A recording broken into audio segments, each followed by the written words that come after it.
We've got our first big team shakeup in Season 2 and maxed out my first 89 overall XP Path player item. So I had talked about this quite a bit, that if you got to tier 21 in the XP Path or 170,000 XP, you would have earned enough collectibles as well as tokens that you could use towards the XP Path player items, boosting one all the way up to 89 overall. So that is exactly what I did. I saved all of my packs that I had got in the XP Path, and then once I hit tier 21, I opened up everything, including all of the collectibles and tokens required to boost one of the XP Path player items. Now, I also got a few other various packs throughout, and I gotta be honest with you, nothing really spectacular. I did get quite a few alumni, and I ended up using almost all of these. More on that in just a little bit. But the big thing here was just getting enough collectibles to get enough tokens. So what I did was I saved up 50 collectibles at tier 21, and I made 10 extra tokens immediately. I knew I was going to make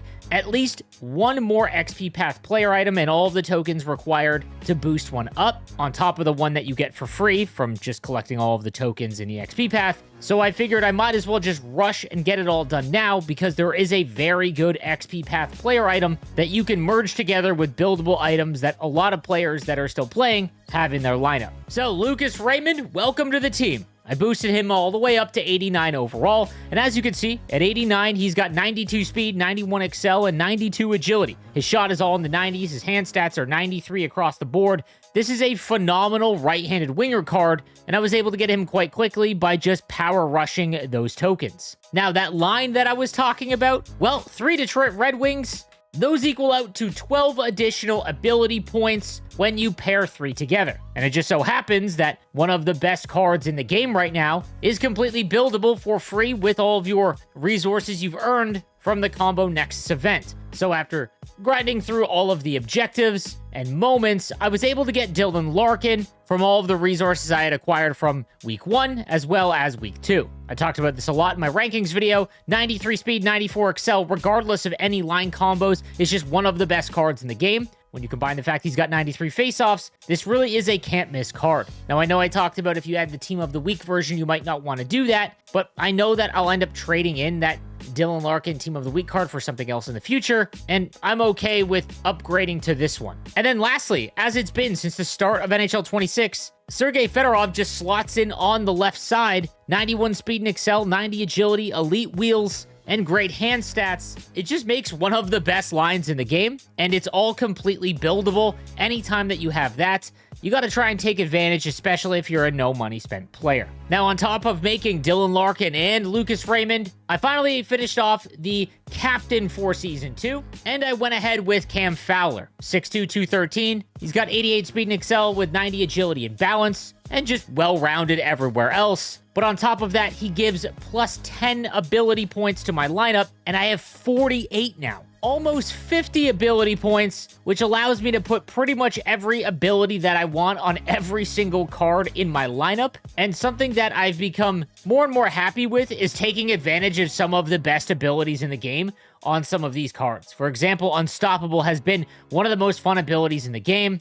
I've also loved Rocket on Evan Bouchard now. It's just so funny to me when you just rip home an absolute missile. Elite Quick Release is just an absolute insane ability, and anytime that you can get Quick Release activated on a card, you should try and do so. Now, while I was boosting up Cam Fowler, I'd made the decision to go with Chris Pronger because there is a pretty crazy line combination set where you can get 6 million from the double blues, as well as 10 million from an American and Canadian, and then lastly, a captain and a St. Louis Blue, totaling 23 million in salary cap relief. Oh, and you can also get +1 overall to these cards as well. Now, I'll be honest with you, the only thing I really don't like is that they're both left-handed.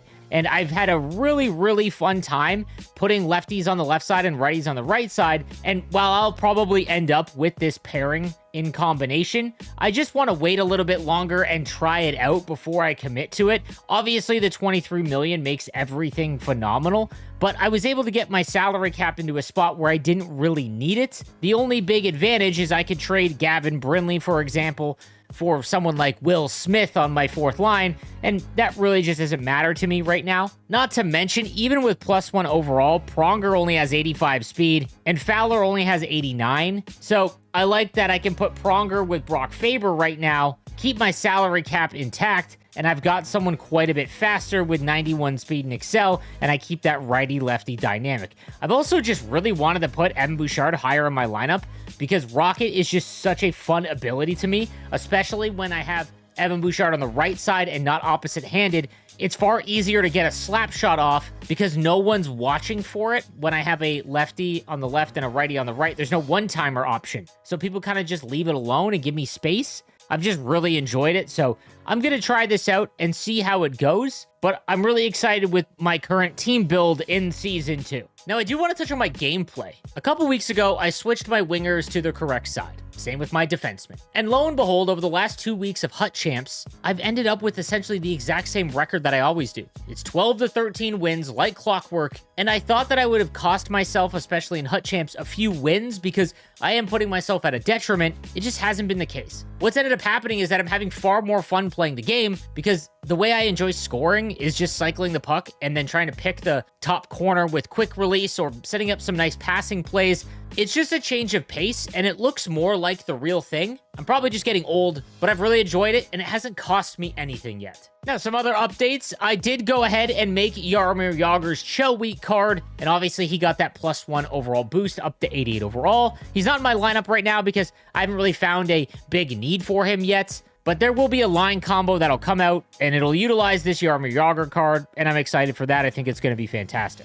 Now, the other thing I want to touch on, I'm back up to over 200,000 coins. Here's how I did it. Over the last few weeks, I had accrued a bunch of different alumni cards from just various rewards, and then I realized I actually had enough to just make an 86 overall icon. It turned out that I actually have Paul Coffey's card tradable from way back at the start of the year, so I just sold his card for like 150,000 coins, and I made his card with rewards that I had earned via alumni trade-ins. So now I've got a nice coin collection that'll allow me some freedom if I want to pick up another card. Now, in my lineup, you'll also see, I touched on Chris Pronger. I did the same thing. After opening all my rewards from the XP path, I'd gotten a few more alumni cards, and I've always wanted to try out Chris Pronger's card. I think that it's going to be an absolute mess trying to defend the rush with him because he is so slow, especially at this stage of the game. But I want to give it a shot. I've always wanted to try his card because I think Stick 'em Up's elite ability, all of the elite abilities, have just been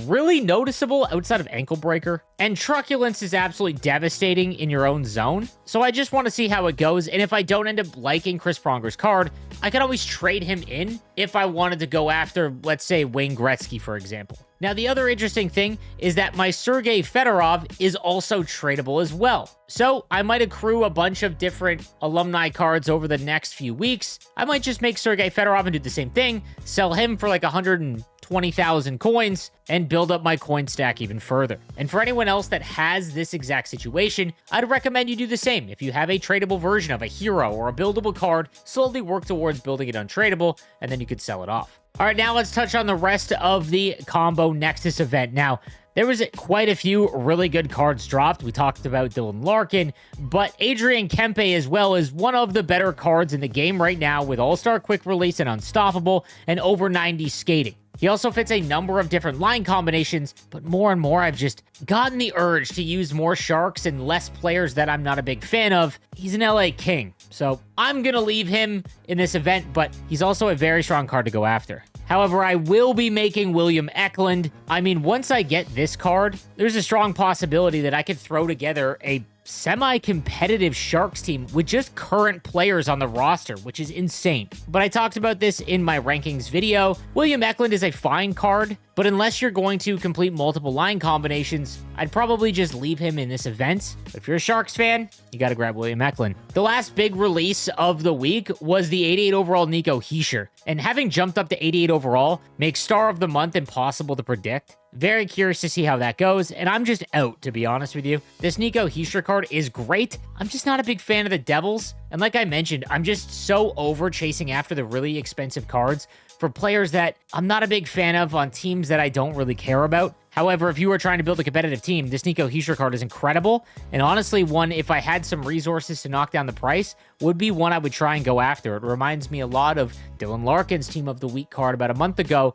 93 speed and excel with 95 face-offs with quick release. Yeah, one of the best cards in the game. Now, we're also running out of time on the Kane Spotlight moments. I, for one, am just going to wait for all of them to release and then binge these in one day. Not something I'd recommend, in all honesty, if there's one that's super difficult. But by December 2nd, we'll have all of the moments we need to make Patrick Kane. And I'll definitely be grabbing the Chicago Blackhawk version. Quick release, 92 speed, excel, and agility. And then he fits that American line where with 2 other Americans, you'll get 7 million to the cap. So I know no matter what, I'll have a lineup spot for him. And like I mentioned, I love quick release in this game when you're playing wingers on their strong side. I don't want to say it's absolutely a must-have, but if you're going to play wingers on their strong side, you really need to try and get as many quick release players as possible. It just makes picking the corner so much easier. But that's going to do it for this episode of No Money Spent. Let me know who you're making from the Combo Nexus event and some of your favorite cards from Season 2. I'll see you next episode.